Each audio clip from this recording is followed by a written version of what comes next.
네, 오늘 오전 윤석열 전 대통령의 내란 수괴 혐의에 대한 두 번째 형사재판이 시작됐습니다.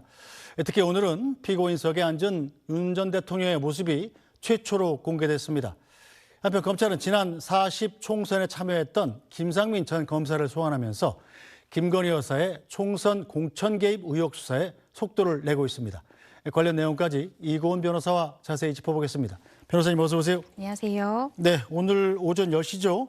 윤 전 대통령 두 번째 형사재판에서는 윤 전 대통령의 이 법원 착석 모습을 공개를 했군요. 네, 그렇습니다. 지난 1차 공판 같은 경우에는요, 직접적으로 촬영을 허가하지는 않았습니다. 그 이유가 이제 언론사들이 좀 늦게 이 촬영에 대한 신청을 했다라는 이유로 지기현 재판장이 촬영을 불허했는데요. 오늘은 이 재판이 시작하기 직전까지의 모습이 그대로 취재진들에게 포착이 됐습니다. 윤 전 대통령 9시 43분쯤에 이 법원으로부터 한 500m 정도 떨어진 자신의 자택이죠. 아크로비스타를 떠나서 법원으로 들어왔고요. 오늘도 역시나 포토라인에 서지 않았습니다. 지금 화면으로 보시는 것처럼 윤석열 전 대통령을 태운 차량이 지하 주차장 안으로 들어갔고요. 그래서 이 취재진들에게 포토라인에 서서 직접 질문을 받는 그런 시간은 없었습니다. 그리고 곧장 재판장 안으로 윤석열 전 대통령 들어갔고요. 취재진에 의해서 사진 촬영이나 당시 출석했던 현장이 지금 화면에서 보시는 것처럼 고스란히 담겼습니다. 윤석열 전 대통령 같은 경우에 변호인이 많습니다. 12명의 변호사를 두고 있기 때문에 두 번째 줄 가장 안쪽에 이 피고인석에 착석을 했고요. 재판 시작 전에 간단하게 자신의 변호사들과 이야기를 나누는 장면이 포착되었고 재판장이 법정 안으로 들어오자 일어서서 인사하는 모습까지 담겼습니다. 네, 자 오늘 법정에서 지기현 재판장이 직접 법정 내 촬영을 허가한 이유를 밝혔습니다. 들어보겠습니다.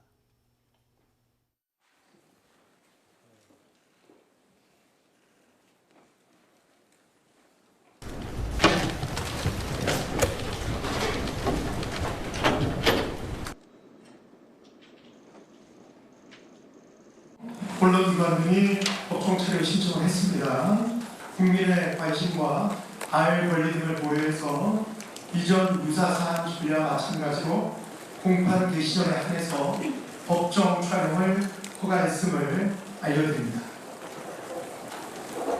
네, 자 지기현 재판장이 오늘 재판 촬영을 허가한 이유를 밝혔습니다만, 자 그런데도 여전히 특혜 논란은 있죠? 네, 그렇습니다. 아까 차량이 들어가는 모습을 보셨을 텐데요. 네. 지하 주차장을 통해서 들어갔습니다. 때문에 윤 전 대통령이 현재 파면된 상태이고 형사재판을 불구속 상태에서 받고 있음에도 불구하고 이전 선례죠. 박근혜 전 대통령이나 이명박 전 대통령이 직접 걸어서 재판정 안으로 들어가는 모습, 그러니까 포토라인에 서는 모습이 윤 전 대통령 같은 경우에는 전혀 공개가 되지 않았습니다. 그래서 이것이 하나의 또 특혜가 아니냐라는 이야기가 나왔는데요. 그런데 촬영을 허가하고 불허가하는 것은 담당 재판부인 지기현 부장판사가 결정을 하는 것이지만 지하 주차장을 이용하는지, 즉 포토라인에 설 수 있는지 없는지 여부를 결정하는 것은 지기현 부장판사가 아니라 서울고등법원에서 허가를 하는 것입니다. 그런데 서울고등법원에서는 서부지법 난동 사태 등을 우려해서 이 법원의 방호 차원에서 우리가 안전상의 이유로 지하 주차장을 피고인이 희망한다라고 하면 허용하겠다라고 이야기했고요. 지금부터 재판 끝까지가 아니라 매회 재판마다 피고인의 의사를 물어서 그때그때 판단하겠다라는 것이 서울고등법원의 입장입니다. 네, 자 오늘 있는 2차 형사재판 주요 쟁점은 어떤 겁니까? 네, 지난 기일에 조성현 단장 그리고 김영기 대대장에 대한 검찰 측의 주신문이 있었습니다. 이 부분에 대해서 윤석열 전 대통령 측에서는 이의를 제기하기도 했었죠. 왜냐하면 윤석열 전 대통령에게 불리한 증인부터 신문하는 부분들에 대해서 이의를 제기했고요.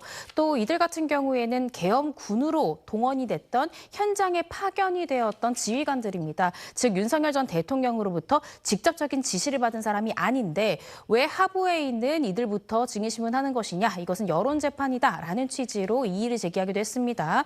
그래서 지난 기일에는 반대신문하지 않았는데요. 오늘 같은 경우에는 조성현 단장에 대해서 윤석열 전 대통령 측에서 오전에 증인신문, 반대신문을 마쳤다라고 나오고 있고요. 2시 15분부터는 김영기 대대장에 대해서 윤석열 전 대통령 측에서 반대신문할 것으로 보여지고 그것이 다 맞춰진 이후에 지금 윤 전 대통령 측, 즉 피고인 측에서는 위법수직 증거다. 그리고 증인신문 순서가 마음에 들지 않는다라고 이의를 제기하고 있거든요. 이 부분은 증인신문이 모두 끝난 후에 재판부에서 함께 논의하자라고 지금 현재 이야기를 하고 있는 상황입니다. 네, 자 실제로 이번 재판에 증인으로 참석한 두 현장 지휘관들은 국회 국조특위 그리고 윤 전 대통령 탄핵 재판 당시에도 이런 증언을 했었습니다. 잠시 보고 오시죠. 정확하게 워딩이 본청 안으로 들어가라, 국회의원을 끌어내라 이렇게 했단 말입니까? 그렇습니다. 내부로 들어가서 의원들을 끌어내라. 수방사령관의 지시사항인 거죠? 예, 그렇습니다. 이거 우리 할 수 있는 역할도 아니고 이거 단독으로 할 수 있는 일이 아니다. 그래서 특수전 사령관님하고 소통하고 한번 재검토를 해달라고 말씀드렸습니다. 저희는 그 어떤 임무인지도 명확히 알지 못했고 사실 저는 12시 반에 임무를 부여받았습니다. 일단 첫 번째 담을 넘어가라. 그다음 국회 본청으로 진입하고 국회의원을 끌어내라는 임무를 받았습니다. 저희 부대원들은 그 임무가 뭔지도 몰랐고 들어가면서 이제 많은 인력들과 물리적인 충돌도 발생했고 그러다 보니 좀 마음의 상처를 많이 받았습니다. 알겠습니다. 네, 자 이번 형사재판 때도 두 사람 증언 뭐 비슷할 걸로 예상이 되지 않습니까? 네. 이 1차 공판 당시에 윤 전 대통령 입장은 뭐였나요? 윤 전 대통령 같은 경우에는 사실은 헌법재판, 즉 탄핵심판 때와 유사한 입장을 보이고 있습니다. 자신은 경고성 계엄, 즉 호소형 계엄이었기 때문에 실제적으로 이 해제 결의를 위해서 모이는 국회의원들을 안에서 끌어내라라는 지시를 전혀 한 바가 없다라고 주장하고 있어서요. 오늘 지금 반대 신문을 하고 있거나 할 것으로 지금 예상되는 두 증인의 증언 내용과는 배치가 되는 그런 주장을 하고 있습니다. 결국 내가 실질적으로 계엄 선포한 것은 야당의 횡포 등에 대한 이 국민들에게 호소하기 위한 계엄이었기 때문에 실질적으로 국회의원을 체포하라든지 아니면 이 회의장 안에 들어간 국회의원들을 밖으로 끌어내라는 지시를 한 적이 없다라는 주장을 헌법재판부터 지금 이 형사재판까지 계속해서 이어가고 있는 상황입니다. 네, 자 그런데 문득 이 발언도 생각이 납니다. 윤석열 전 대통령 지난 계엄 사태 직후에 이런 얘기를 했던 적이 있습니다. 저는 이번 계엄 선포와 관련하여 법적, 정치적 책임 문제를 회피하지 않겠습니다. 저를 탄핵하든 수사하든 저는 이에 당당히 맞설 것입니다. 저는 이번 계엄 선포와 관련해서 법적, 정치적 책임 문제를 회피하지 않겠다고 이미 말씀드린 바 있습니다. 네, 자 윤석열 전 대통령 법적, 정치적 책임을 회피하지 않겠다 이렇게 얘기는 했습니다만 실제로 법정에서는 어떻습니까? 현재 자신의 책임을 회피하려는 모습을 보이고 있는데요. 실질적으로 오늘 오전에 있었던 이 조성현 단장의 증인신문 과정에서도 이러한 면모가 그대로 드러났습니다. 조성현 단장은 계속해서 이진우 전 사령관으로부터 안에 있는 국회의원을 끌어내라라는 지시를 나는 받았다라고 이 헌법재판소에서도 분명히 증언을 했고요. 또 지난 기일에 검찰 측 주신문 때도 역시나 그대로 증언했습니다. 오늘도 윤 전 대통령 측의 반대 신문 과정에서도 나는 이진우 전 사령관으로부터 끌어내란 지시를 받았다라고 명백히 증언을 했는데요. 이에 대해서 피고인이죠. 윤 전 대통령 측에서는 이렇게 끌어내라는 지시가 있었다 하더라도 이게 가능한 거냐라고 조성현 단장한테 물었습니다. 그러자 조 단장은 그것이 불가능하다라는 것을 누구보다 잘 알지 않으시냐라고 맞받아치는 모습을 보이기도 했고요. 뿐만 아니라 원래 기억이 시간이 갈수록 점점 흐려져야 되는데 어떻게 이렇게 선명한 증언을 할 수 있느냐라고 윤 전 대통령 측에서 어떻게 생각하면 공격성으로 이렇게 질문을 했는데 이 부분에 대해서 조 단장은 이 부분에 대해서 특정 기억은 도드라질 수 있다 이렇게 답변하기도 했습니다. 마지막으로 이진우 전 사령관이 윤 대통령으로부터 직접적인 지시를 받는 것을 당신이 목격한 적 있느냐라는 질문도 조 단장에게 했는데요. 네.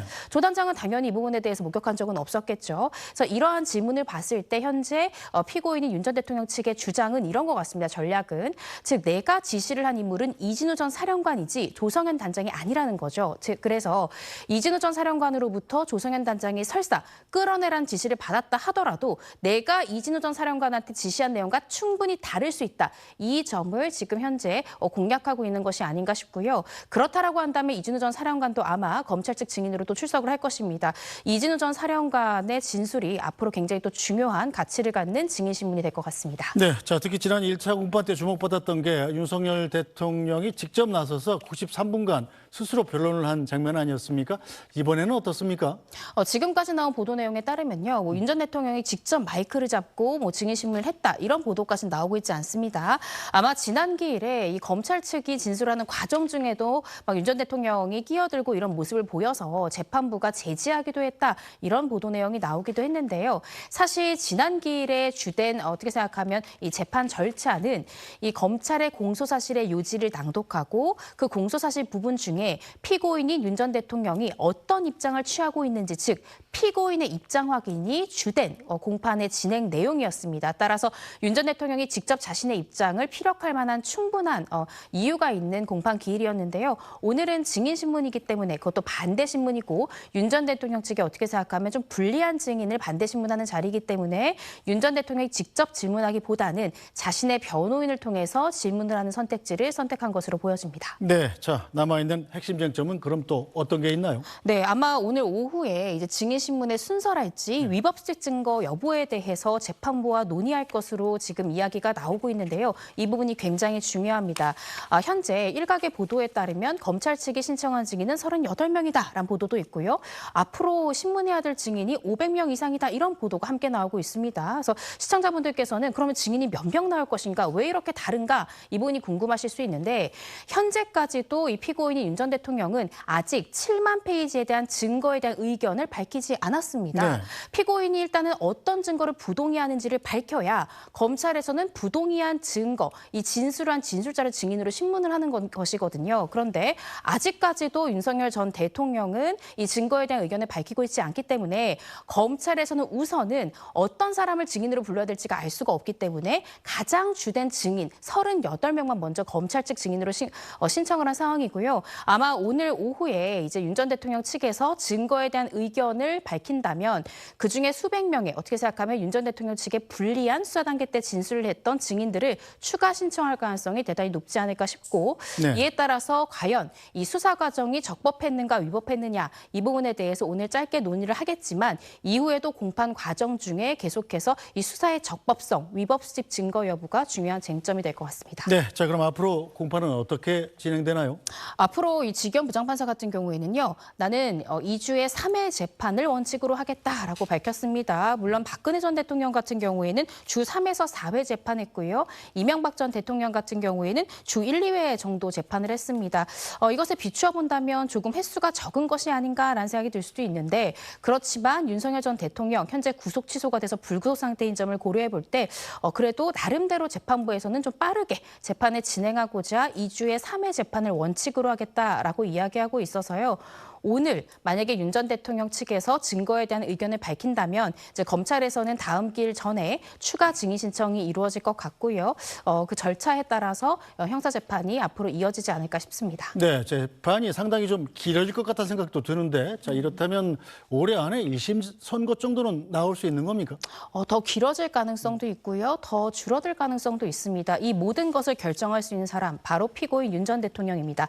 윤 전 대통령이 증거 기록의 대부분을 동의하고 증거 부동의를 하지 않는다라고 한다면 검찰 측이 신청한 38명만으로 마무리가 될 것이고요. 그렇다라고 한다면 6개월 안에도 재판이 재판이 결론에 이르를 수 있습니다. 그렇지만 만약에 윤 전 대통령이 사소한 참고인들의 진술조서마저 부동의한다라고 하면 모든 사람들에 대해서 검찰로서는 그 해당 조서를 증거로 쓰려면 진술자를 증인으로 부를 수밖에 없거든요. 그래서 재판이 얼마나 길어질지는 피고인인 윤 전 대통령이 증거에 대한 의견을 어디까지 부동의하느냐 여기에 달려 있습니다.